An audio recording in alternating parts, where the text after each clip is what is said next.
Disturbing psychological experiments in history.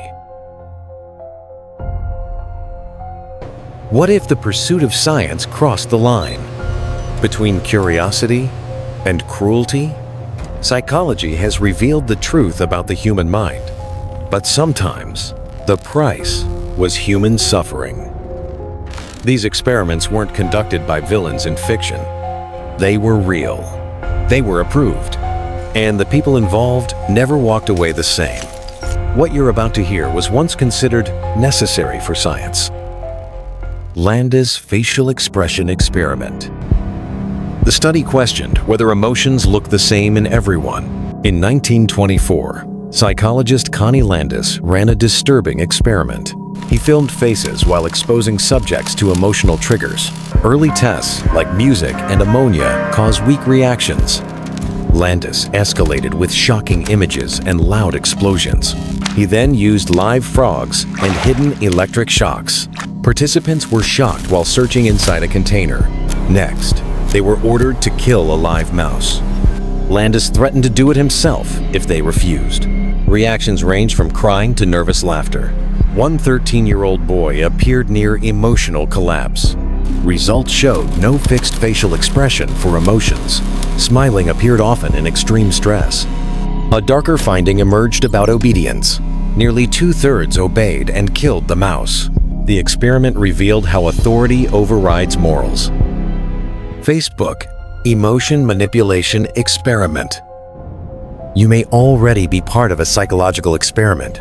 In 2014, Facebook secretly altered users' news feeds. Some users saw negative content, others positive content. After 1 week, users' language changed accordingly. Negative feeds caused more pessimistic posts. Positive feeds caused more optimistic posts. Facebook shaped emotions without user consent. This raised serious ethical concerns. Vulnerable users could be harmed unknowingly.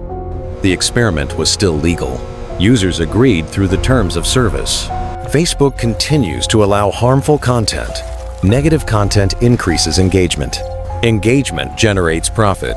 You may be part of a similar experiment now. Smoky room experiment. If someone collapsed near you, would you help? What if others were also present? In 1964, Kitty Genovese was murdered in New York City. Reports claimed 37 witnesses did nothing. This led to the idea of the bystander effect. The bystander effect means people help less in groups. Psychologists tested this with the smoky room experiment. Participants filled out a questionnaire as smoke entered the room. Researchers observed whether they reported the smoke. When alone, 75% reported it. In groups of 3, only 38% did. With 2 indifferent actors, just 10% responded. Later reviews showed some witnesses did try to help Kitty. Police likely exaggerated the story to hide slow response. Still, the bystander effect is real. People follow social cues instead of acting. If no one reacts, we assume nothing is wrong. If you need help, don't ask a crowd. Make eye contact and ask one person directly. Milgram shock study. Would you kill someone if ordered to do so? What if the order came from an authority figure? In 1961, Stanley Milgram tested this at Yale University. He wanted to understand obedience during the Holocaust. Participants thought they joined a learning experiment. They were assigned roles of teacher and learner. The learner was strapped into a fake electric chair. The teacher administered shocks for wrong answers. Shock levels increased with each mistake. Researchers said the shocks were painful but safe. The learner screamed, begged, then fell silent. The researcher insisted the teacher continue. Teachers believed they may have killed someone. In reality, the learner was an actor. The real study tested obedience to authority. 65% reached the maximum 450 volts. All participants delivered potentially deadly shocks. Many obeyed by shifting responsibility to authority. Monster study. Who is truly to blame? The authority or the follower? This question leads to Dr. Wendell Johnson. Johnson was a speech therapist who studied stuttering. He believed stuttering was learned, not biological. He thought labeling a child could cause stuttering. To test this, he ran the monster study. He selected 22 children from an orphanage.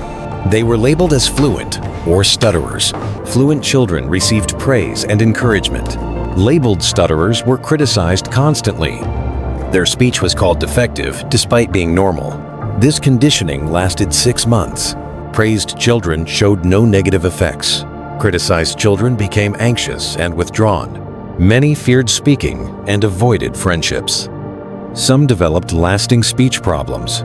Their self-confidence was permanently damaged. The children were orphans and gave no consent. Some were as young as 5 years old. They learned the truth more than 60 years later. Little Albert. Experiment. Imagine having your future damaged before it begins. Little Albert is a tragic example. How far should science go for knowledge? Is it acceptable to traumatize an infant? In 1920, John B. Watson crossed that line. Watson studied how fear is created. He believed fear could be learned through conditioning.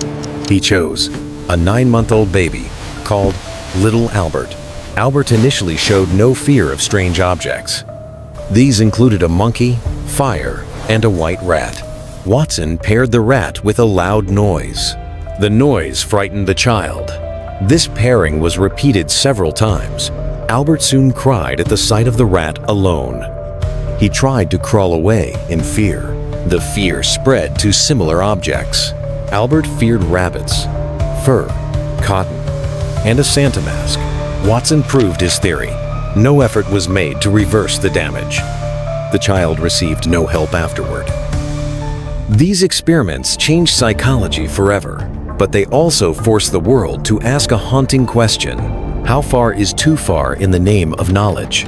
Because when ethics fail, science doesn't just study the human mind, it scars it.